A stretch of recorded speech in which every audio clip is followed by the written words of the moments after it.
call the meeting to order for the Joint Economic Development Organization. If we could start, suppose we'll need to start with a roll call. Commissioner Bueller? Here. Commissioner Cook? Here. Commissioner Archer? Here. Mayor Wolgass? Here. Deputy Mayor Eberhardt? Here. Councilmember Hiller? Here. Councilmember Schmidt? Here. All right, if we could then move to the next item, item number 3. Item 3, approval of September 10th, 2014 JEDO Board meeting minutes. I believe the minutes were distributed to the board prior to the meeting being called. Has the board had an opportunity to review the minutes? Are there any corrections that the board notes? Ms. Hiller? Oh, Ms. Hiller? Move to approve. This is an actionable item. Do we need to see, there is a public comment regarding that. Item number 3 from Mr. Ledbetter. He's passed. There was a motion by Councilwoman Hiller for the adoption of the minutes. Seconded by Commissioner Archer. We could have a roll call vote. Commissioner Bueller? Yes. Commissioner Cook? Yes. Commissioner Archer? Yes. Mayor Wolgass? Yes. Deputy Mayor Eberhardt? Yes. Councilmember Hiller? Yes. Councilmember Schmidt? Yes. That will passes. So we then are moving on to agenda item number 4. You could please call that. Item 4, JEDO third quarter cash statement. Good evening. Betty Greiner. I'm the financial administrator for Shawnee County and the treasurer for the JEDO Finance Committee. This is the quarterly cash report for 2014 through September 30. As you will see, we have receipts for sales tax that we have received from the city of Topeka of $5,758,353. Sales tax received from Shawnee County, $5,472,363. A small amount of interest income was received in $302. Our total receipts for this time period was $11,231,019. We go on to our disbursements from the city of Topeka. We had disbursements to the city of Topeka of $3,380,650. That was made up of the Topeka Boulevard Bridge debt service payment and the Southwest 21st Street project from the city limits to Urish. We had disbursements to Shawnee County of $7,782,839. That was made up of the annual distribution for county bridges, the Southeast 45th Street project from Adams to California, and the Northwest 46th Street and North Topeka Boulevard project. We also had the monthly distributions to Go Topeka. Those total $3,749,999. Publication expense for the RFP of $378. Audit charges for the 2013 audit of $4,235, and bank charges of $132. We had total disbursements of $14,918,235. So we had a net disbursement of $3,687,216. We started the year with a bank balance of $6,897,910. So our bank balance at September 30 was $3,210,694.20. Is there any questions? Are there any questions regarding this report? Seeing none, thank you very much. Then draws us to action item, or agenda item number 5. Item number 5, approved service contract for JEDO 2014 audit. The Finance Committee is asking for approval to engage the services of Cochran Head Vick and Company for the 2014 JEDO audit.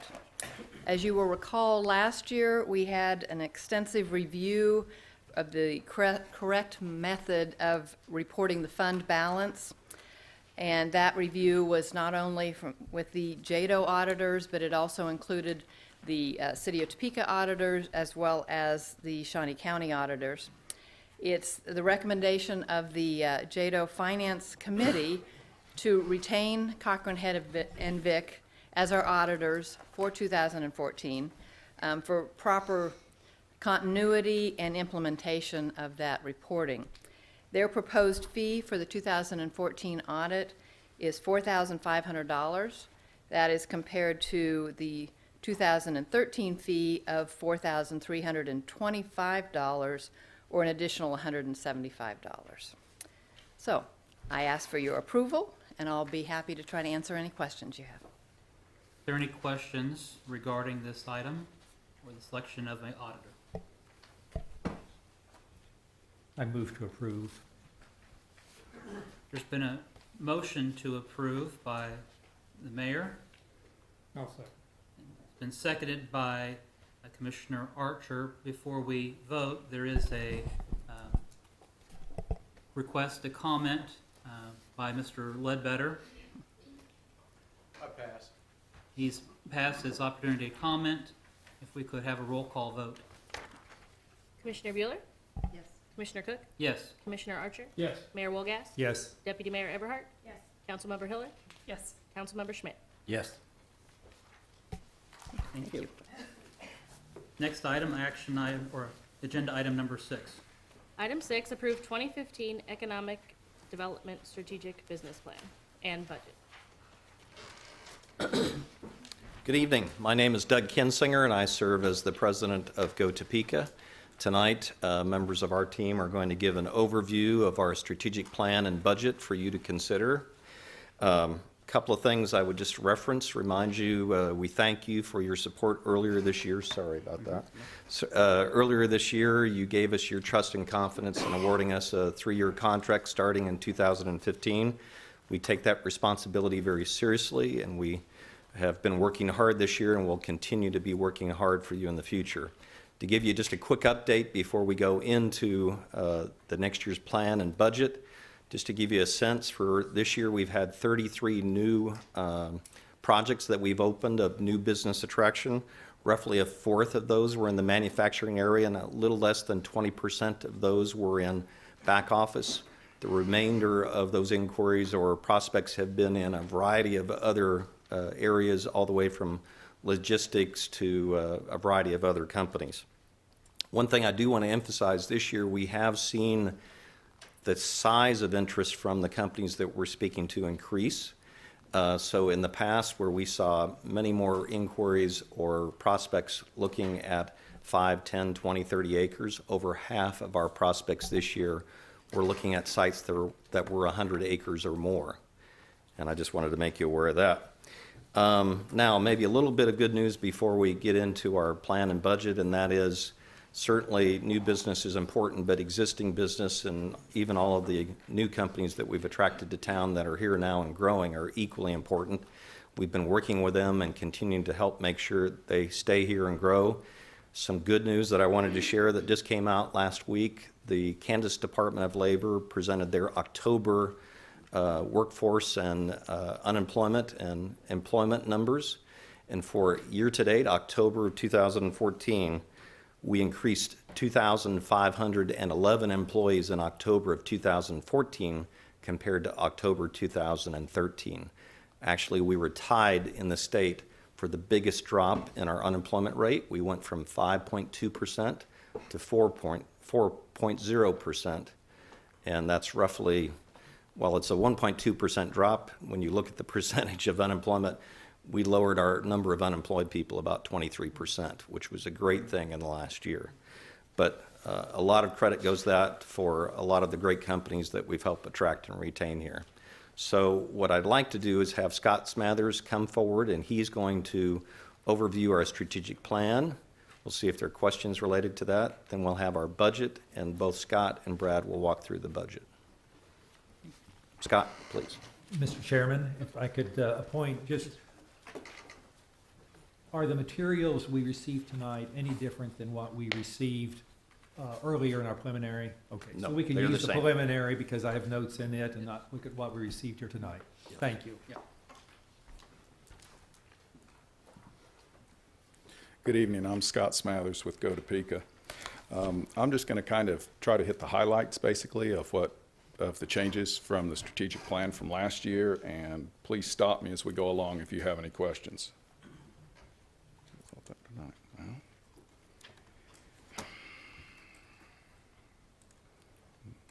There we go.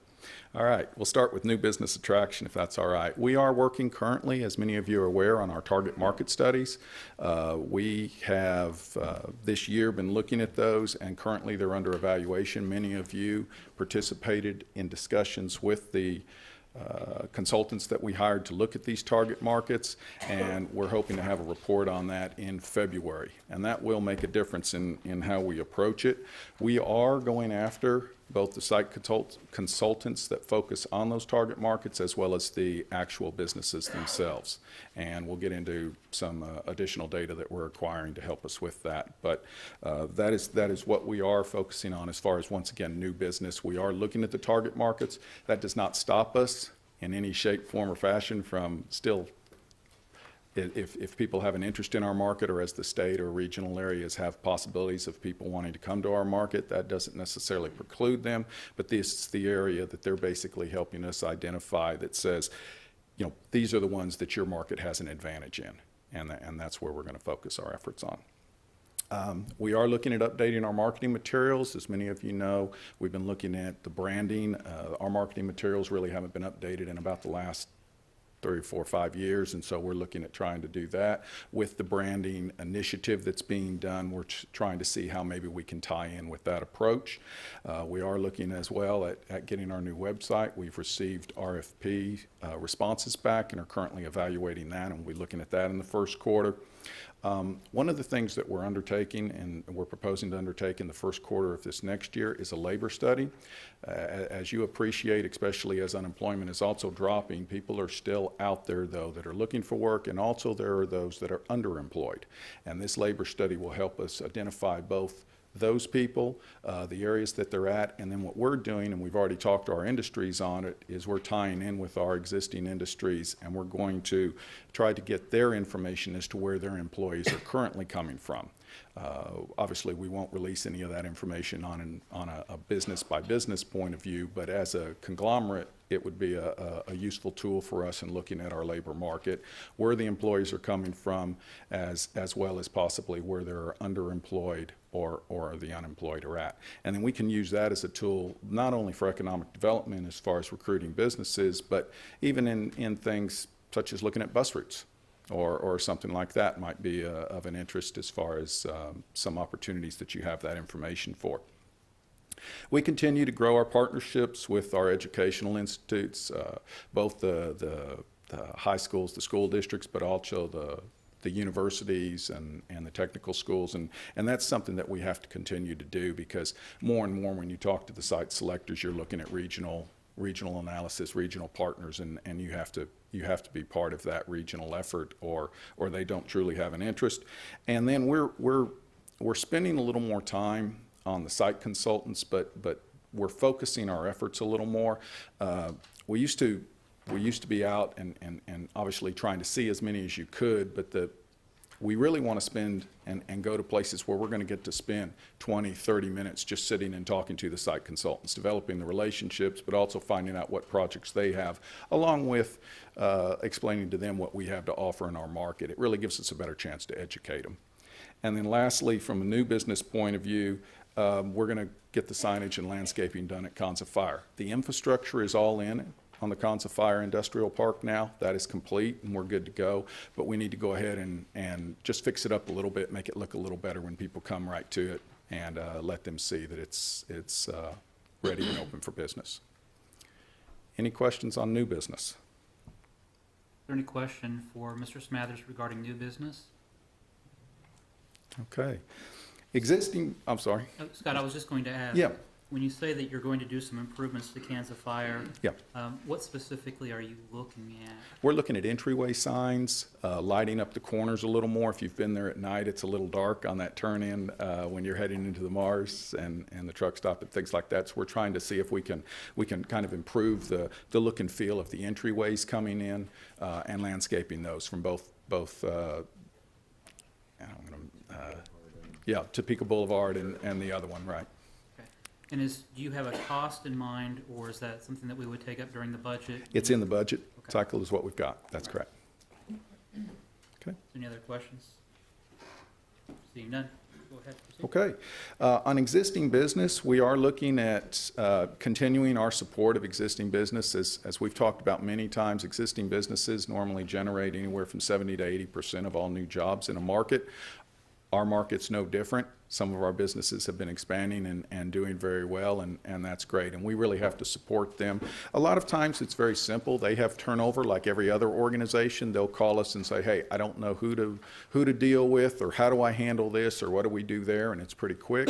Other times they're looking at doing expansions and they want us to contact the state and work with them and the state and other things as far as working, not only with the local incentives, but also with the state incentives. So whereas we might not come to JEDO and say, hey, we have a project that we're working on, from that aspect, we very possibly will work with the state on making sure that they have that relationship established as far as getting the incentives or assistance from the state that's available.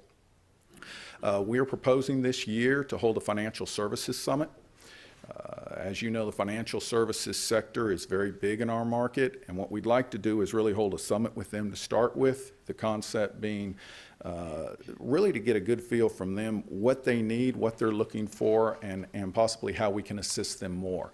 It is a growing segment, and we really would like to see if we can help make that flourish. And once you get things really set up to where you're helping that segment here, it also helps you with the attraction of the new businesses as well. You know, we've been very blessed in this market. Our businesses have really joined in with the manufacturers in the classroom effort and the MTech program. We're expecting to launch the manufacturers in the classroom program in the first quarter.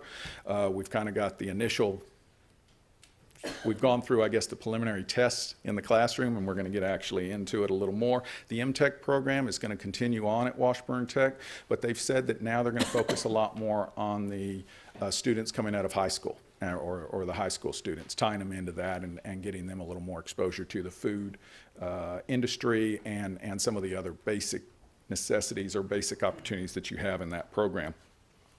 We would like to, we're also talking to a few people about how to expand the welding school programs in our area. One of the things that we've heard from businesses is they need, you know, there's a demand throughout the country really for welders. There's a demand in our market for welders. We've had prospects come in and just about every prospect that comes in says, what's your welding? You know, what capacity do you have on the welding? So we really want to look at that and see what we can do to try to make that kind of state of the art in our market. We have some really good things going, but we think that there's a real opportunity to expand that possibility.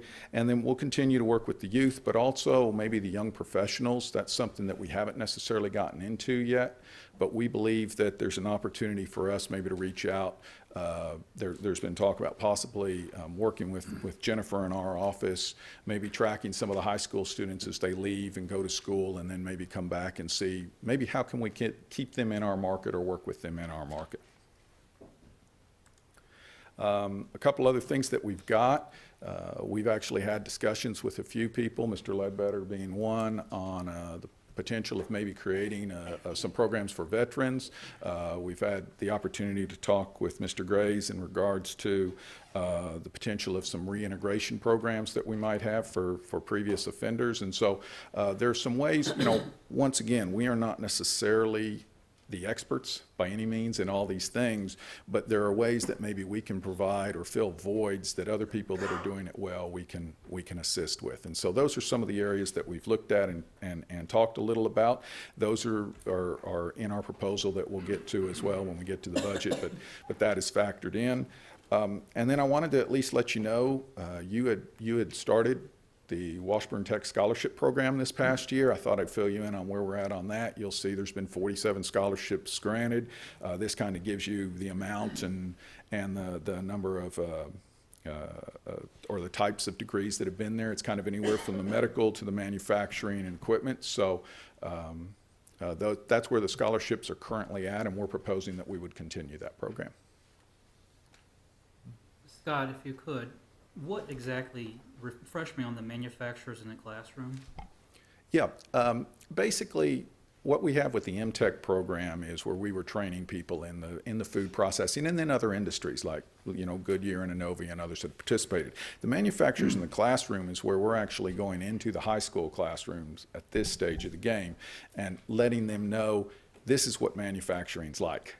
Because as we've talked about multiple times here, you know, what manufacturing was back when I worked in manufacturing, when I was younger, is different than what they're doing now. It's a lot more automated. There's a lot more computers involved. It's a whole different skill set, and you know, there's a lot more robotics involved and things like that as well. So what we're really trying to do is explain to them this is what it is, this is what it looks like, this is what's expected, and it's both the good and the bad. I mean, you tell them, you know, you're still going to have to show up for work. You're going to have to be on time. You're going to have your badge. You're going to have, so that's part of it, but it's also, it's as I say, it's not just sitting there and continually repeating the same things over and over. There is a real skill set to a lot of the manufacturing, and that's really what we're trying to get across in the high school, as well as we talk about the money that's involved in manufacturing. And the second question I had is, you noted that we have a real need for welders in the community, and that's one field that we maybe are a little bit short on when it comes to the labor. In the scholarships that were awarded, the 27 medical, 17 manufacturing, Yeah. equipment, machinery, Yeah. why aren't we seeing more Well, scholarships? there is some welding in that. I just threw some basic, I just kind of put the manufacturing across, and welding was included in there. There was a couple AST people that are involved. The AST are the people that really have the skill set to be able to do any kind of repair work at a manufacturing facility. So they know welding, they know, you know, multiple things, electric, plumbing, just across the board. They have the skill set. And there was one or two other welders that were included in this as well. And then as we move forward in talking about the budget, which is later, Yes, sir. are you anticipating making recommendations that we look at more welding scholarships or more welders towards that labor force? Yes, I am. Okay. Are there any other questions that the board might have for Scott regarding existing business? Councilman Schmidt. Thank you, Chairman. I was curious about the manufacturers in the classroom, MTech program, and the looking at ways to expand the welding training. Have we explored any incorporation with the new 712 Innovations Makerspace concept? And those, I can see a lot of parallels between manufacturing in the classroom and the programs that we have at Washburn University, as well as having people working in makerspaces trying to make and build things, whether it's one providing students to the other so that they can learn how to make things, or, you know, a sharing of equipment and facilities. Has that, I know 712 Innovations is still just getting off the ground, and so Right. I understand that those relationships aren't developed yet, but has that been discussed or explored at all? It really hasn't at this stage of the game. I think it's something we can look at. One of the things we have talked about, though, is trying to tie it in a way with the schools, letting the kids come in and take a look at it. You know, where the facility's at right now, there's going to be a limit as far as how much welding can actually go on in that particular area. But as far as the manufacturing and things like that, yes, I mean, you know, that's an area that we are going to have some equipment that people can come and do some prototyping of ideas or whatever through that. And there will be classes offered as well on some of that equipment that would also help them. Okay, and I'm speaking more of sort of a joint relationship when you have, you know, people working in the maker space, and you're probably right, there's probably not, you know, I don't know my welding experience is pig iron trying to get a disc to stay together on farm in western Kansas, so it probably doesn't compare with what they're doing in the facilities that they need. But I can see a relationship where, you know, where you have enrollment in a program at Washburn Tech as well as, you know, in the makerspace and working together I with see what them you're saying, to, yes. to share facilities and to share students Sure. and ideas and techniques. And in that case, the answer to your question is yes. We've had both discussions with Washburn University as well as Washburn Tech in regards to how maybe they can tie in with 712 Innovation. Those discussions have just been in the very preliminary stage at this point of the game. But yes, discussions have occurred with both entities in regards to that. Okay, thank you. Any other comments regarding existing business and workforce development? Councilman Brown and then Councilwoman Hiller, so. Thank you, Chair. Scott, I just wanted to ask you, it says you're evaluating new programs, so maybe you're not ready to do this, but if you are, could you perhaps go maybe a layer deeper on your intentions in regards to the veterans programs and the reintegration of offenders? Sure. I guess I'll start with the Veterans Program. I've talked to, as I said, Mr. Ledbetter, and he gave me some people that he thought I also ought to talk to. We've reached out and had just an initial discussion with the mission and seeing if there are any veterans on there. And I've talked to them and have a business card, and we'll be going back and talking to them. I've talked to Washburn Tech regarding potentially how we might be able to tie into that as well with their programs that they have. There are rules associated with the Veterans Program that I am still having to learn. And once again, you know, there's a lot of experts, but you have to be very careful on actually giving them money, or they can lose some of their other veteran money. Although we might be able to, for instance, come up with we can acquire the books form or something like that. So there are various angles that we have. We have not gone into a great deal of detail, for instance, on the Veterans Program on either side, because that program has not been authorized by you all, that I didn't want to go too far down the road without the blessing of this board. As far as the reintegration, we've had a couple meetings with Mr. Grays and his idea. He's pulled together a group of people, I believe that includes Mr. Manspeaker as one that was there, and they are looking at the idea of how can you set somebody up to possibly learn construction trades with the reintegration. And so he's trying to figure out a way to tie in that program. We've looked at it and said, you know what, we probably could look at coming up with funds to look at the trainer, the person to do the training, possibly, once again, the materials, the books, and things along that line.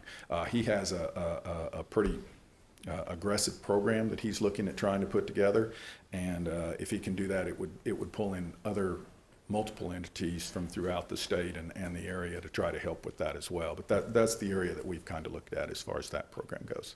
But he is, once again, much more knowledgeable of that than I am, and other people are. So I'm simply one on a committee looking to see what resources we can provide to hopefully, once again, fill a void that's there. All right, thank you. Thank you. Councilwoman Hiller. Thank you. You were discussing two different programs, one that, I may not name it right, but the one that's at the high schools. Okay, which is that's called good. the Manufacturers in the classroom. Manufacturers in the Classroom. Yes, And ma'am. then you were also talking about the program at Washburn Tech. Yes, ma'am. Which is MTech. MTech is what Okay. we've called it. Yes. I have questions about both. Uh-huh. In the classroom, do you have, how old is that program? We've only done some prototype presentations and been tweaking the program. The idea is to actually have industry people go in and give that program as well. But we have not really, that's one that's just being launched, really. Do you have metrics that you started with that program in terms of how many students usually go into, this is for manufacturing, right? Yes, How ma'am. many students usually go into manufacturing professions, and how many you want to see go in, and ways in mind to track that, to see? We haven't You're established successful? that yet, no, ma'am. And do you have metrics in the community for that one as well as the one at Washburn? Then I think they tie together Sure. in terms of what the need is. Sure. Well, I mean, the need from our business point of view is they've been, I mean, from the MTech program, it's been that the businesses have been hiring the people. We had, before they had the last class finish, we had through the people that had taken that program, you had over 50% of the people that had taken the MTech program had gotten a job.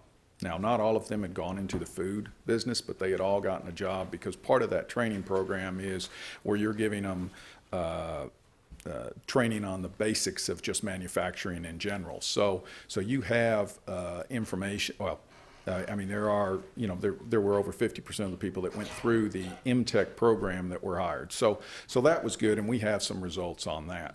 From talking to our businesses, we had the demand that our businesses said they were going through just from the food manufacturers is that they are going through anywhere, they need as a group, probably anywhere from about 150 to 200 employees a year is what they're looking at. So that's why the program was initially established, because we knew the demand was there from the businesses for hiring them. Now, does every business hire just MTech people? Absolutely not. And they all have their own hiring process and their own time schedule and everything with it.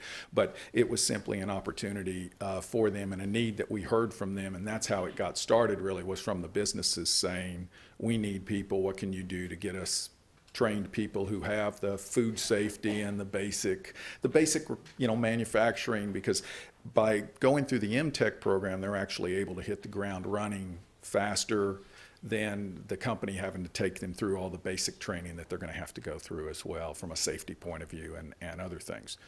As far as the manufacturers in the classroom goes, I know that we have about a little over 60% of our population, I believe, that does not have college degrees. And so from the manufacturing and from that point of view, that's why we sit there and say, there's got to be a demand, whether it's manufacturing or whatever in that area. That's why we've kind of made the assumption that there's a demand there.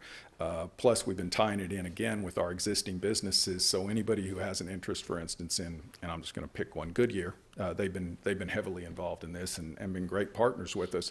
If you have an interest in working at Goodyear, their guy, Whitney, gets out there and actually is one of the people that does the presentation, and so it's it gives people an idea, and it helps Goodyear as well, because it gets the word out about Goodyear to the people and says, hey, maybe you want to think about coming and applying at our organization when you finish high school. Okay, if I could ask one more? Absolutely. And I may have missed it, there was a lot of information in the plan, but there was quite a bit of discussion about your robotics programs at Highland Park as well as at Washburn Tech, correct? In recent years. It seemed like I saw it scratched through in one of these documents. How is that program going? It's going okay. We had the school district 501 had a superstar guy that was there, and we had actually been moving down the road of tying that in with Washburn Tech to where people were going to be able to earn credits in taking the class at 501, and they were going to figure out how we could roll it into Washburn Tech credits and everything. So we were moving down that road, and I actually haven't asked Glenda recently. I knew the high school was having to find a new person. Unfortunately, the gentleman left, I believe, go be a professor at Kansas State. And so, but it was a great partnership, and to be honest with you, we haven't really spent a great deal of time going back on that. Oh, I'm sorry. No, it's but we can look into it and get it back for you if you'd like. Oh, that's all right. We were talking about the robotics program at 501. I met with a young lady today that they placed over at Highland Park. So we're actually sort of doing some more synergy with that program, so it'll come back online. Okay, thank you. Sure. Thank you.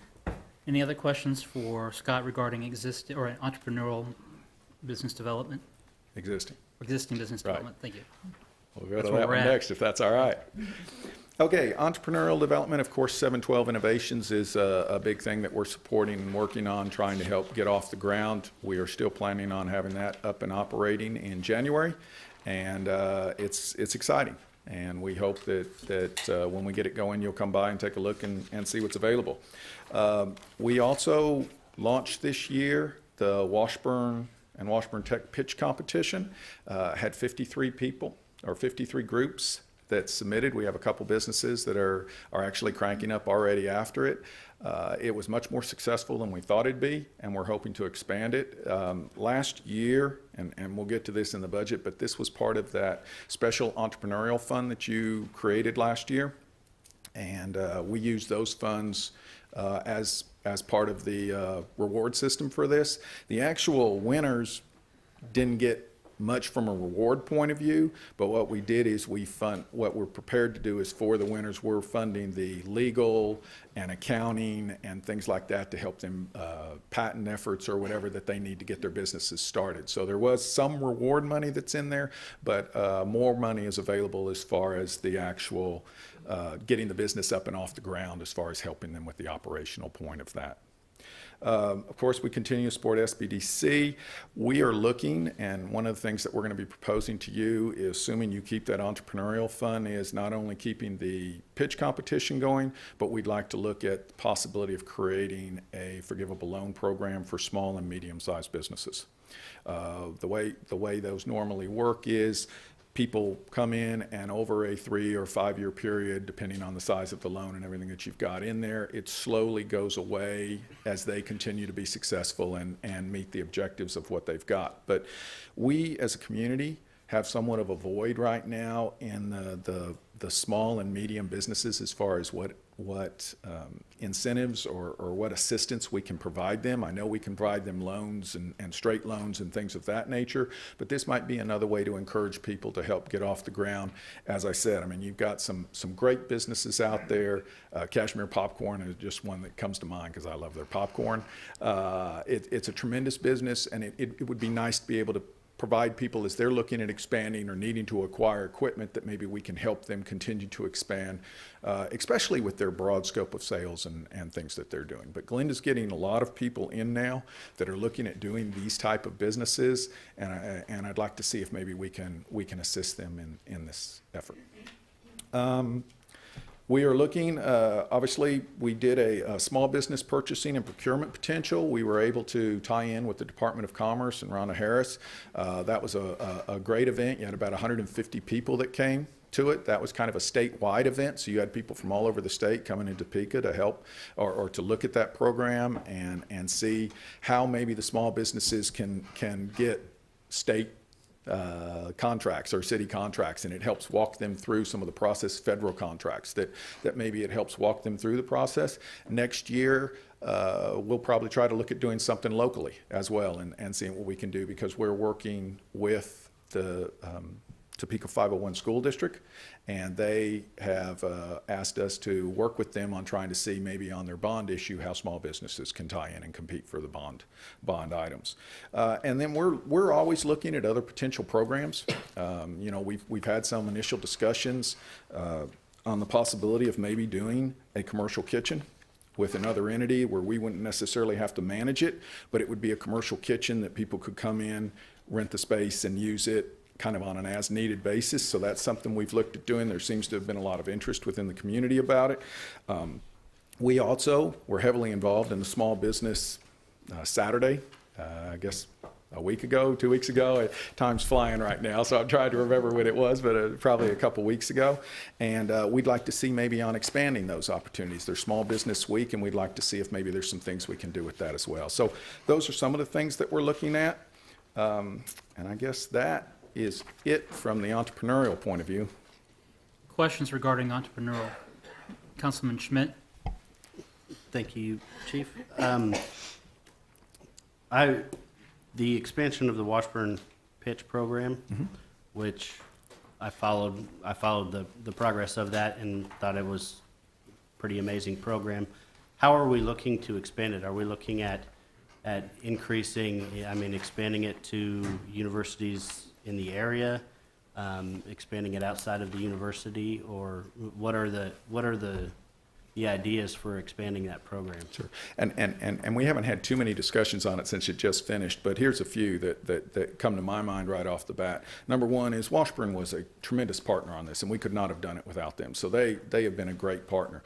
But, you know, we were heavily involved with the Washburn Business School, and I'd like to see if maybe we can look at making sure the other schools are all aware of it as well. Washburn Tech had one entry, I believe, in it. I'd like to really see about marketing it and see if we can get them doing it a little more.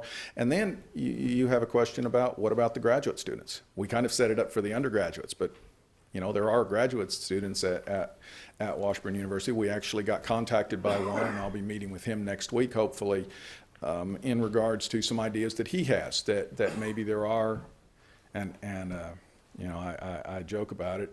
He's actually a lawyer, but you know, they do good business too. So we got but it's you know, you know, he raises very good points that they're investing in looking at creating a lot of businesses. Even a lot of the students that go to law school don't necessarily want to practice law necessarily that way. They're doing it as part of their business. So those are just some.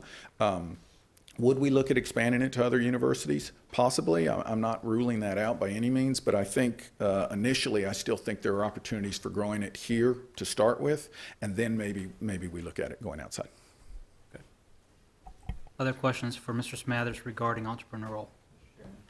Mayor Wilkins. Thank you. A number of the programs, plans you described here are plans you are considering, looking at, you want to go in the direction of, which I think is important, significant, then you should be doing that. In the budget that you are presenting, are the means there to do the things that you're looking at, considering, without having to come back and get permission to do something? Is it, yeah, can you do these things with the budget that we have that you're presenting tonight? We have built that in, and actually I've been asked to go through the operational portion of the budget with you all, so I'm going to kind of cover that at that time. But yes, sir, we have built that into this budget. Your approval of those programs at this time. Thank you. Councilwoman Hiller. We could go back to the pitch program, which was just an outstanding success as an event. I mean, it got a lot of people out and they really worked well. How does that fit in your overall goals? What is the purpose for doing that, and what are you looking to get out of it? We're looking to get, even for us, especially the first year, 1 or 2 new businesses was going to be a home run for us. And the fact that 2 new businesses are already kicking off of it is wonderful for us. And what we're hoping to do is get more of those businesses that submitted to actually come in and say, you know what, you can help us. I mean, they don't have to, and what we were trying to get across to people is even if they didn't win, that doesn't stop them from coming in, seeing us and saying, hey, how can you help me get started? And that's why we're looking at some of these other programs that we're also putting in place, because to be honest with you, we're really trying to generate new small businesses out of it. If I could follow up, good answer. Are those 2 businesses that got started businesses that would not have gotten started if they had not had this opportunity? I don't think, especially for one that I'm aware of, I wouldn't say that's the case. I mean, Okay. I don't want to speak for them, but if nothing else, what we're hoping it did is it moved them along maybe a little more, because they were able to put together the plan. Now we have resources allocated to them that hopefully will help them with some of the other things that they're trying to achieve. Thank you. All right, thank you. Any other questions regarding? Seeing none, okay. All right. I'm going to just roll into the operational portion of the budget, if that's all right, and then I'm going to let Brad come in and kind of do the other section, if that's all right with you. From the budget point of view, and I'm just going to kind of make sure I have the right pages for you here. On, I believe it's page 59 is where I'm going to go ahead and start, if that's okay. Basically, our existing business budget stayed pretty similar to what we had previously. The primary difference is that we've added in some finances for the financial services seminar. And so that's why that budget is actually a little higher. We cut a couple other areas, but that's really the big difference in that particular section. For existing employer support, we had previously budgeted about 12, and we have about 28 now allocated to that particular area to try to help us. Part of what we're looking at trying to do there is get somebody to come in and actually speak relating into that seminar as well, and normally there are expenses associated with that. Otherwise, as you can see, unless you want me to, I'm not going through each item. It's just basically very similar to what we had previously. Would there be any highlights, Scott, that you really want to? That was really the primary one. I mean, we still do our 2 headquarter meetings. We're still going to be out meeting with the industries. We still want to do events where we celebrate their successes. You know, we've talked about the successes of our businesses before, and we'd like to continue to work in doing those items. So all that will still stay. All what we're doing, as you know, unfortunately, we lost Joe Feldman, and so we're in the process now of trying to find somebody new to fill that void. Given that, are there questions or comments that the board would have regarding the business plan components? Okay. Councilwoman Everhart. I'm not sure if this is exactly the right time. I'm Yeah. assuming you're talking about the budget as well as just the business plan. Yes. Correct? I think we probably should be proceeding. I think it's probably in the best interest to proceed with the budget, but I do believe that as a board, this board should set up its own, sort of establish a list of its own specific performance measures that can be used to determine or judge whether or not Go Topeka's meeting meeting the requirements that we have, what their accomplishments are. And I think we could do that by having, identifying specific objectives with targeted activity levels, but it would be something we ourselves as a board have put together. And I think then we can actually look and judge, the results to see whether or not it's meeting the objectives of this board. So I would like to make that motion and also include that within 90 days, we would put together our own set of objectives. Could you maybe clarify the motion for me just a little bit or narrow it down? Or narrow it down.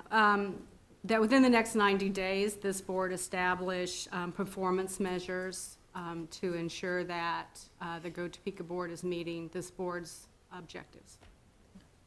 There's been a motion made. Is there a second?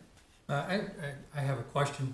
Did you have a list of objectives and metrics? Deputy Mayor, I mean, it's always good to make a proposal, but without a starting point or a list to begin with, it can be very difficult to do. And it is sort of a late date to be doing something like that for 2015. So I'm not sure I understand the purpose. Thank you, Mr. Chair. Would you like to clarify? Well, that's why I said within the next 90 days. And no, I didn't have it tonight because it's not something I think that just one member of this board should put together. I think it's something as a board we can put together by jointly working on it or, submitting suggestions, et cetera. But, there's been a lot of comment about whether or not the board itself is putting anything together to look at the merits. It's not saying that Go Topeka hasn't maybe done or performed well. It's just that then we are doing our own examination. If we have a specific list of objectives that we want to see and a set of performance measures to do that as to what activity levels they've been doing. So that's my intent. I think it's probably a good idea because we are the board that's responsible for looking over and measuring. And Mr. Chair, I agree. I think that's a great idea. It's something like that needs a champion.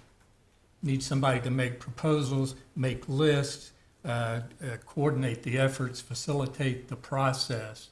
And is that something you want to take on, Deputy Mayor? Well, I would certainly be willing to try to coordinate and work with other members of the board to put something together for review within the next 90 days, if there's a second and if there's an interest. I might also comment that I mentioned RFP and then I wound up being in charge of it, so sometimes that happens that way. But there's a motion. I will second it. There's a second by Councilman Hiller. In the motion, if I, again, to try and make sure I get it in the right format, is that the JEDO board within the next 90 days would establish a list of performance measures regarding the strategic plan. Is that? Yeah, and how the performance has been as far as Go Topeka, yes, whether they're meeting their goals. And whether they're meeting their, whether they're meeting their goals. Okay. So, I have a question. yes. So this would be in addition to the performance measurements that have been laid out to us tonight. So we would have another list of performance measurements in addition to because if I'm correct, we have the ability to alter these, correct? That's correct. Yes. Right. So I guess I hear we have performance measurements listed in the plan, but then we're gonna have another list of performance measurements. I think that as a board, we could have a list separate from what's been, sorry. I think as a board, we can have a list that's separate from what's been presented by Go Topeka. And Deputy Mayor, I'm sorry, if I, Oh, I guess according to the contract then, that we have with Go Topeka, I would think, if they're abiding by that contract, I don't know why we have another list of performance measurements. So I just want clarification. I certainly agree with performance measurements, and they're very important, but I just want to make sure we're clear on what we're going to do. and Deputy Mayor, just I guess for my own clarification, as we meet on a quarterly basis as the JEDO, and we do an oversight of what Go Topeka has done, that's, I mean, doesn't that serve as our check-in as to whether they're meeting their expectations, whether they're meeting the strategic plan already? And I'm failing to see what additional metrics there would be that would show us what we're already doing. Well, I think when we haven't developed them yet, it's hard to determine whether or not there'd be other things. But there's been a lot of discussion, at least from the city side, as to whether or not as a board we're actually reviewing and looking. And there's a lot of changes in economic development and how you proceed on economic development within a community. So I think the fact that we would maybe determine if we had some structure that we wanted to put in place and some performance measures that we thought might also be important, as not to say that it replaces or changes or alters what's already been presented by Go Topeka, but I just think that's probably a process we ought to start thinking about having in place. And I don't know how else to explain it. If you don't think we need to do it, that's fine. I've made the motion, and I don't know what else to add. Councilwoman Hiller, I'm sorry, Oh. Commissioner Archer, but Councilwoman Hiller, I believe, was asking earlier. Well, now that we've seconded the motion and have it moving, I'm thrilled to hear that motion. I did not talk to you in advance and was gonna do something like that myself. So, in terms of one of the questions that was asked earlier, in terms of the chart that we have, that we look at, as far as I'm concerned, having worked with outcomes and performance measurements as a manager for a long time, pretty much everything that's in the chart that we have, that's in the performance measurement column, is simply an action step. It might be something that a manager would assign to their employees and make sure that they do, but it does not measure the goals that we have or the outcomes that we have. You know, did businesses grow? Did jobs that otherwise would not have been created get created with this activity? And they're wonderful measures because they help you look back and say, well, we did. Even if you have two activities, let's say both of which are well executed and they're well done, if one of them advances you toward that performance goal, it did create jobs, it did expand business in the community, and the other one was a wonderful event, but it did not add value to that goal, then it might be something that you then go back to and say, well, that was a good activity, but it didn't help, so we're going to focus our activities more in other ways to achieve those job development and business growth goals. So I really see that. The question I would have, and I think it's wonderful that you've offered to chair something like that, because the only question I would have is whether we as a JEDO board can come up with those goals ourselves, or whether we would want to seek some professional assistance to do that. Not only right now, but maybe long term. We're looking toward 17 more years of doing this economic development. And so if I could ask the question across the board to my colleague, do you feel like we're we could do that at least this round on our own? I would hope so, and I appreciate your comments, Councilwoman Hiller. As you all know, I am not exactly well, and so I feel like I'm not being as coherent as I should be about this. But you said some of the things well that I was trying to say. I think within both the city and the county, there are, I'm sure, people we can rely on and get advice from to make sure that we're putting together something that we can bring back to the entire board, and that's what I would hope how we would proceed. I don't think that we need to hire consultants or anything like that to do this. I think that there is a lot of expertise. I mean, Commissioner Archer's good with figures. So's the mayor. So I'm So's sure Commissioner that among Coogan. ourselves, as well as city staff and county staff, we should be able to do this. Deputy Mayor, if I might, is it that you're anticipating that then over the next 90 days, that would, again, kind of looking down the agenda list as we look at the upcoming meetings in February, that we would be taking that action then as a board as to how do we measure whether Go-Topeka is meeting our expectations or not? I think that would be the intent if we could agree on what we needed to establish as a board, yes. And we could look at them then. And so is that then part of Go-Topeka's strategic plan, or is that part of JEDO's? I think it's part of JEDO's. I think the intent is that, you know, we've been asked many times by the community that we are the board that oversees, and that maybe we need to have our own separate function that does that. Mayor Wolgast. Thank you, Mr. Chairman. And I'm hearing this for the first time. So just to get it clear again, you're really talking about performance standards on the plan that is being presented tonight. Because, correct? If I may speak, Yes. if we may engage. And I think, I know there's been some discussion about should we, JEDO, Go-Topeka, look at the goals of Go-Topeka? In other words, of JEDO, rather than look only at performance standards for this plan. Maybe we should look at, is JEDO going, and with Go-Topeka or with its plan, the direction that we want to go? So you see the difference? I guess that I don't know if we need to do more for this until we know where we want to go, or what is the future for economic development in the world, in the United States. Are there new trends that we should be aware of that maybe we should be directing things toward? Perhaps we do that before we look at another set of performance standards on what we already are doing. Deputy Mayor. Mr. Chair, if I may, I don't see that wouldn't, we couldn't do that included in this motion. I mean, I think that's, the intent is that we're not just repeating, but the goals and objectives of Go-Topeka would be that we would establish our own, which I think could look at other industry standards, but it could look at what we think needs to happen in the arena of an economic development as a board. Commissioner Archer. Yeah, thank you, Commissioner Cook.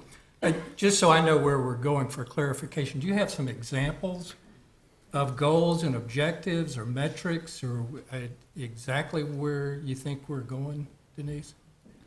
Any No. examples at all? No. Karen, you always have Okay. We've a got lot a to question. say. Do you have some examples? I'm just trying to figure out where we're going and how we're going to get there. Councilwoman Hiller. Well, as an example, one of the questions I asked earlier about going into the high schools, which I think it's wonderful to be there, but if we're not tracking how many, if we don't know how many high school students are going into manufacturing and what our goal is, and therefore how much time we need to take and follow up and make sure that our time spent in the high schools is actually generating more welders or whatever we need who are staying in the community. If it is, and that was our goal, then we were successful. If it's not, if we're great classroom speakers and everybody loves having us there, but it's not making a change in the workforce, then we would, I mean, you have those kinds of measures. You can't always measure them instantly. You can measure an education program, for instance, by whether people felt like they learned something and they had an interest, let's say, in a career. But then longer term, if you're creating jobs, if you're wanting to move people into positions, we've got to measure that to know that we accomplished something. Councilman Schmidt? Well, I very much like the concept of this idea as the entity entrusted with protecting and seeing that the public monies that are allocated for economic development are spent wisely and with intent. I think that is something that should be initiated from this board, not necessarily that anything in this strategic plan from Go Topeka is ineffective or not working, but it should come from us. And where I would have some degree of disagreement is, while I think it should come from us, I'm not so sure that it's a good idea for it to just come from us. I think maybe we should entertain the idea of seeking independent outside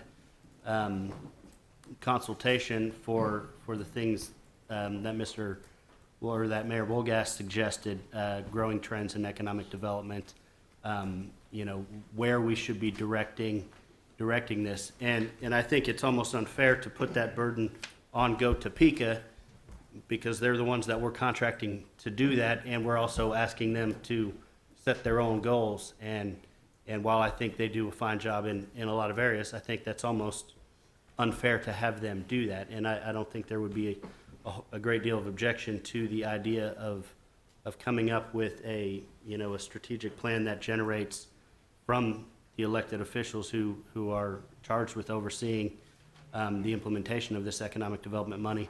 But I think we also need to entertain the idea with that we might want to create a committee, or we could do this as a committee of a whole, but we're probably going to need resources from the outside as well, or at least entertain the possibility that we need alternate resources. Councilman Brown?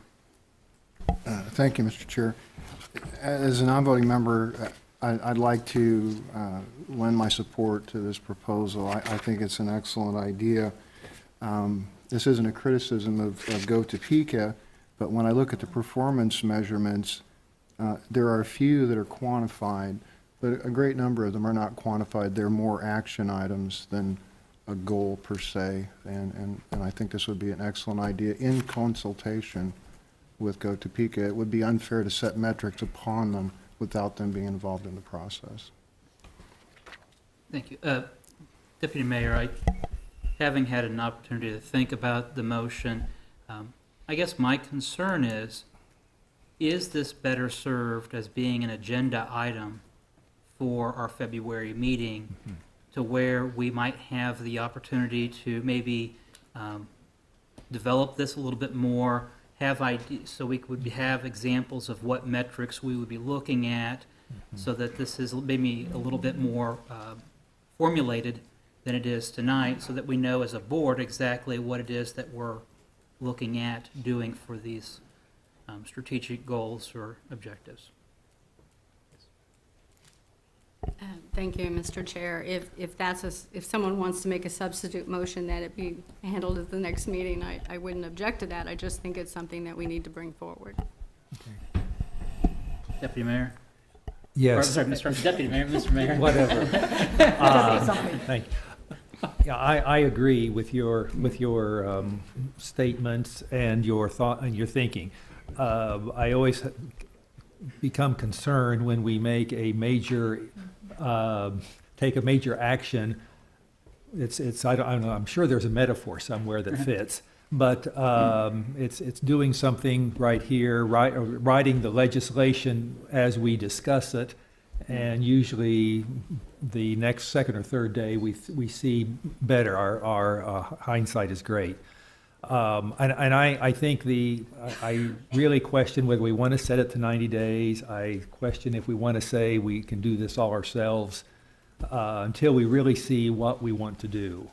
And then we look at it in that aspect. And I think come with a proposal that we can review in advance and understand and really can be a part of. So I would move that this, well, Mr. Chairman, however what you think is the best way, we can move to defer action on it until the next meeting? Or is that an appropriate way you want to handle it? We have a motion and a second Yes. as it stands currently. If there was a motion, or I guess, as, yes, Commissioner Bueller. This is not an agenda item No, currently. it's not. So, to my knowledge, nothing's been added to the agenda That's for right. us to act on. That's correct. I'll That look to is the council exactly for right. clarification. That's true. Did you hear that? You're right, that's, as you summarized. So would it be best then to table this until the February meeting? Yes. Okay. And with a motion and a second on the floor, where it's been had a motion and a second, can that just be tabled then by the movement? Well, no, I would have the easiest way to do it is just to withdraw the second and then have a new motion. Councilwoman Hiller? I don't want to do that quite yet till I ask a question, if I may. And that would be a question of Councilwoman Everhart. What was your thought about what we would do with this today? Was your thought that we would defer approval of the whole plan for 90 days? Or what would we do with what's on the table? No, as I opened, I said I Mayor. would proceed with the, I'm sorry, Mr. Chair. No, as I opened, I said I have no objection to proceeding with the budget and the plan as presented. I just simply was making an motion that we also, as a board, develop our own, I don't need to go through performance measures, et cetera. I don't need to go through that whole motion again.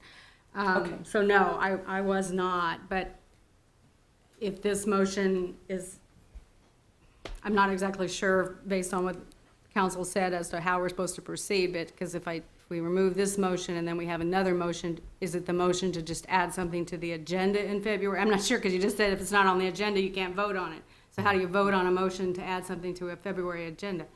I don't really, our rules are different than, obviously, the JEDO rules. Council? Well, the position we've had in the past is that any JEDO member can add anything to an agenda as long as they do it before the deadline. So you wouldn't need a motion, you can just add it of your own accord when my office, next year it'll be the city attorney, but how my office does it is we send a request out a couple weeks before the deadline saying, does anyone have anything to add to the agenda? If it comes from a JEDO member, it automatically goes on the agenda. We do? I don't know. From a JEDO member. Yeah. Oh, I don't think I've ever gotten one, but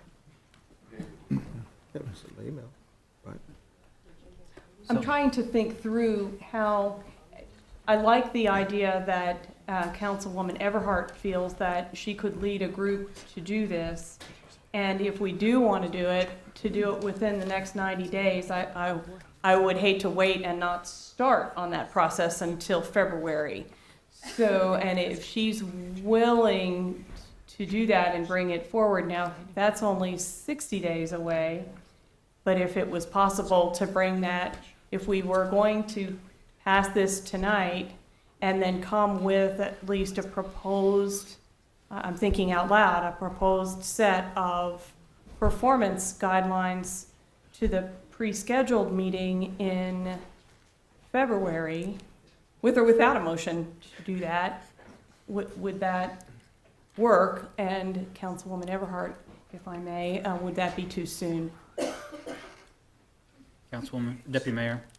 I'm not sure I followed that entirely. I'm trying to get to the next meeting anyway. My motion wasn't to adopt any performance measures tonight. My motion Correct. was that we would establish them. I didn't think that would be too difficult within the next 90 days. Okay. But if people are uncomfortable and don't even want to to work on that for 90 days, that's fine. Then we'll add it to the agenda in February. I'm not really sure how to answer your question. Well, okay. Are you willing to withdraw, or does the motion stand as seconded? Could the motion be reread, please?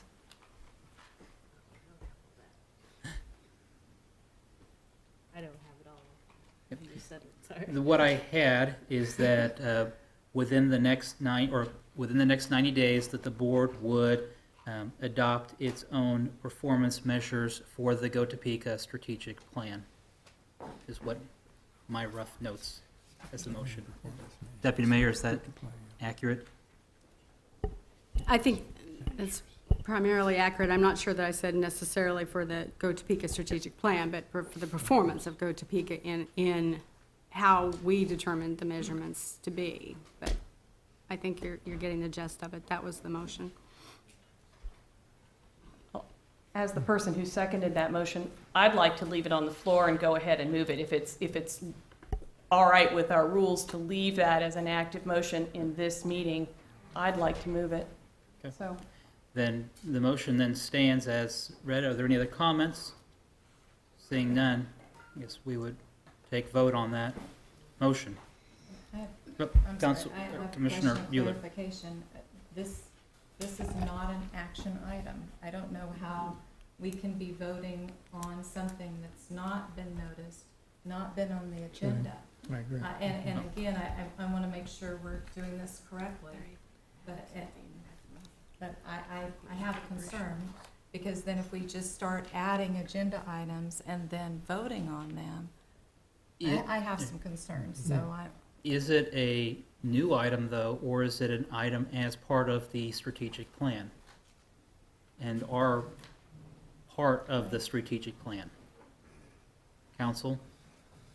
Well, there's a couple questions here on the floor, so let me All right. answer it this way. Items may be added to the agenda by any voting member, subject to the approval of at least 4 voting members. If there's any problem with the interpretation of that, the chairperson gets to interpret how that particular rule applies. So with regards to the prior question, that would be the answer. Even though it wasn't noticed, you do have the ability to add an item, so you'd actually have to add it and then vote on it. So then the proper procedure, if we wanted to go in that route, would be to add this as an item to tonight's agenda. Yes. And we would first need then to vote to see whether or not 4 members of the board wish to add this to tonight's agenda. Correct. Given that, then I would call a vote to see if there are 4 members that wish to add this to tonight's agenda. Commissioner Bueller? no. Commissioner Cook? No. Commissioner Archer? No. Mayor Wolgast? No. Deputy Mayor Eberhart? Yes. Councilmember Hiller? yes? Councilmember Schmidt? Yes. There are not 4, so it would not then be added as an agenda for tonight's discussion. But that would not prevent us from adding it as an agenda item for the meeting in February. Correct, council? That's correct. And which then would be chaired by the mayor.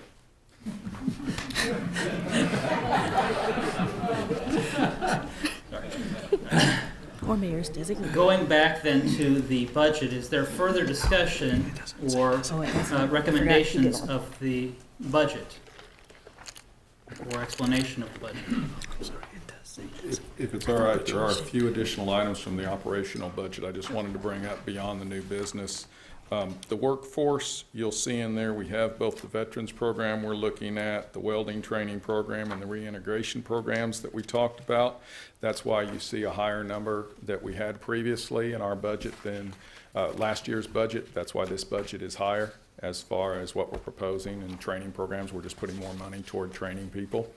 I'm going to kind of just go through and hit some other highlights. In the new business attraction, we're going to finish the target marketing and updating our market study and updating our marketing materials.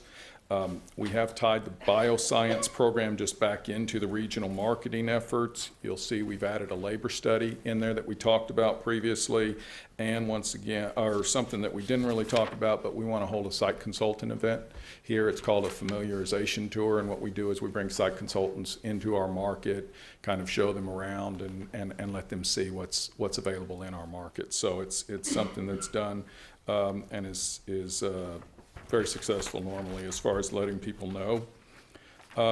From the EMBD, the Minority and Women-Owned Program, or Women-Owned Business. Could I go back and ask a question? Oh, Can we I'm ask sorry. a question I'm sorry, before I was you going go on here. to I apologize. before you on to the next one? Sure. And the economic development sales, C2 on page 7. Yes, sir. I know it's a $42,000 increase.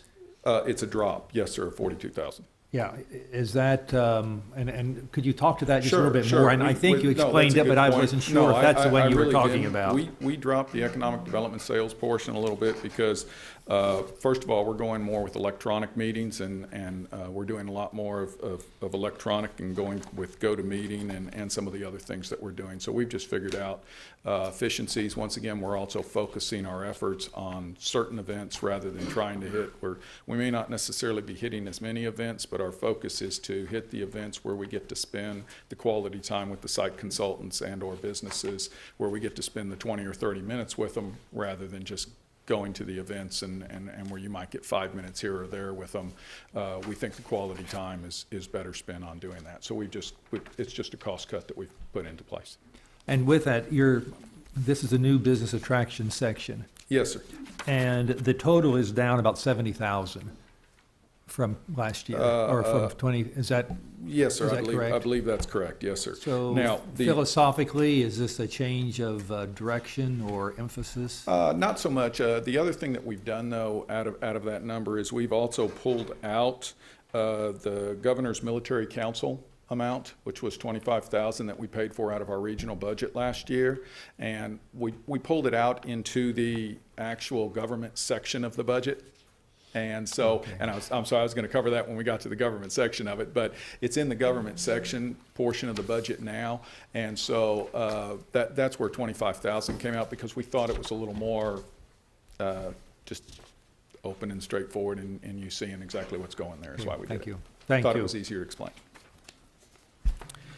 And then, as I said, on the minority and women-owned business development, the budgets, of course, are the same. We have moved and changed some programs. We have a little bit more into marketing.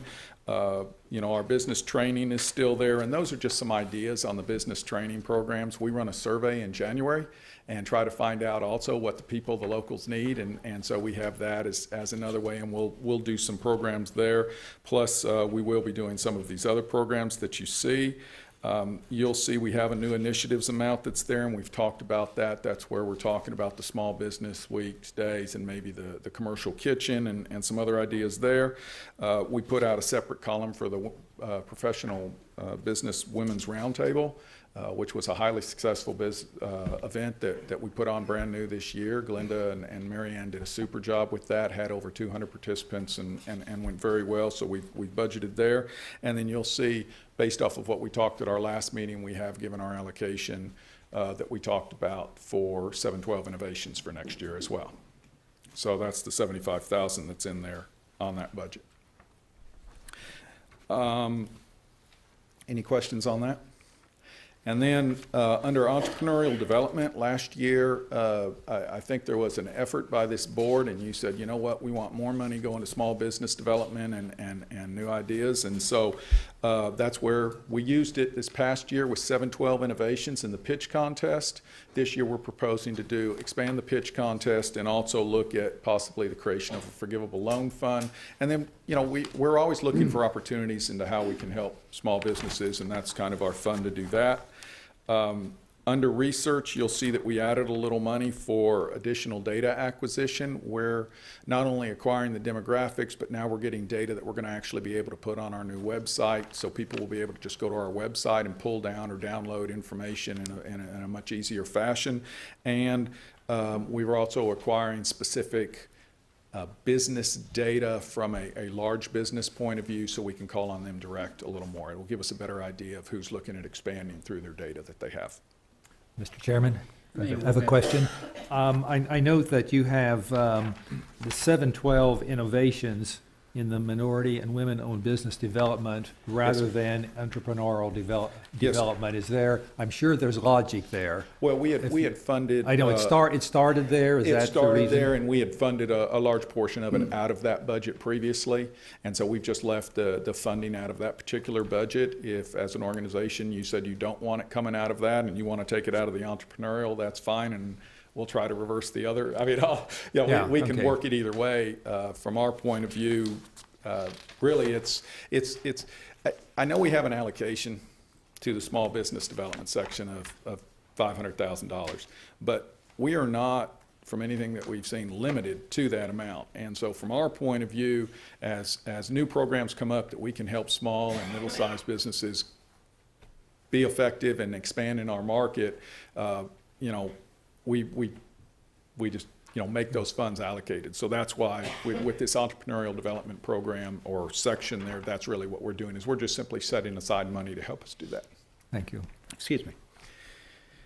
And then I did want to mention, because I said it, under the government relations consultant, you'll see that's where we put the Governor's Military Council. And what that is that's an organization that the governor has set up that helps us maintain our military bases throughout the state. And so we contribute, and Wichita contributes, and others contribute around the state to try to help. As you know, when you get into the BRAC discussions or whatever, you want to make sure that you've got your arguments already put together and already having been out there and talking to the various entities to try to keep those businesses in our state, and obviously in Topeka with the National Guard.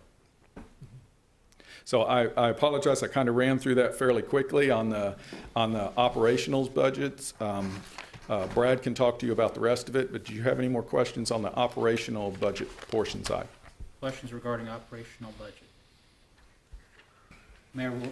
Commissioner Archer? Thank you, Mr. Chair. You're including Heartland Visioning in the operational budget? No, sir, that was Okay. going to be the next discussion, yes, sir, All with right, Brad. very good, thank you. Thank you, Mr. Chair.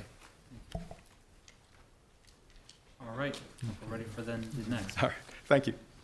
Okay, I see that the operational budget stops there. Good evening. I'm Brad Owen with Meishauser and Company, and I'm going to be addressing the schedule on page 68. This is kind of a summary, broad brush overview of the budget. We prepare this every year so you can see the prior year budget, an estimate of where we think we're going to come out for the year, and then the proposed budget for 2015. So it's kind of a big picture look. I'll point out some highlights and then stand for any questions. The receipts is pretty obvious. It's the $5 million agreement. We have some other income that comes in. There's some crop income that comes in on idle land. So that's what that is. On the expenditure side, the salaries you see here are for 5.5 FTEs. We have another 1.5 FTEs, which we categorize in minority and women-owned business. We do that so you can see that we're hitting the 10% mark as required by the contract. The salaries for the 5.5 FTEs, we're budgeting a 1.8% increase over last year's budget. You'll see that we're estimating that we won't use all of last year's budget. We had a few positions that were not filled or fully occupied during the year. Payroll taxes and benefits, you see a significant decline there from the budget. Management's been working to manage those healthcare costs, so that's down quite a bit. And Scott's gone over the departmental activities that total $1,362,000. We have other operating expenses that include rent, legal, accounting, auditing, things of that nature. That's down just a bit from the prior year budget, but pretty close.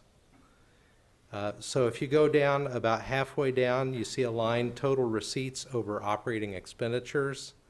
$2,932,973 for the proposed budget for 2015. We think we'll be about $3 million when we're done with this year. And then the budget was $2,936,000 for last year. So from an operational perspective, we're very close to where we were a year ago. You can see then we've added back into the proposed budget Heartland Visioning, $60,000. Then below that, we list out incentives and site expenditures. The first line is anticipated expenditures on current commitments. When you get the financial statements, there's always a schedule of commitments in the back. And if you look at the 2015 column, I think in your latest quarter, that will be the $1,034,000. So those are the current obligations we have to pay in 2015. You can see the expected is down a bit from the approved budget. The largest part of that is because one of the incentives was deferred from 2014 into 2015. There are always a few incentives that aren't fully earned, so that's part of the decline. But for the most part, it was just a deferral of one of the incentives. We always have some indirect site and incentive expenditures. There are expenses related to monitoring compliance with those incentive agreements. There are legal fees involved in setting up new agreements and things of that nature, and also property taxes on the land. So all those things get put into that line. The new incentives, $1.5 million. You can see we estimated last year $1,450,000. That was not used. So management has basically set aside 1.5 for those new incentives that would develop. And that number is loosely based on pending deals that are being discussed. 49th Street improvements, management feels that that street will eventually have to be improved. So this $350,000 represents expected development costs. And that's really more planning and design work. 350. You can see Konza Fire infrastructure, as Scott said, that's substantially complete, so there's no budget for that specific line. Although we are moving the signage and entryway number from last year's budget into this year, since that was not done. Same for the next line, site options and acquisition of Konza Fire Phase 2. That was not done in 2014. We expect to make an option payment on that land for another year, and so we've simply moved forward the purchase, the estimated acquisition price of that. So when you get done with all those additions and subtractions, if we do all of those things, we'll use $2.7 million more than the $5 million we bring in, and that will come from existing cash. So.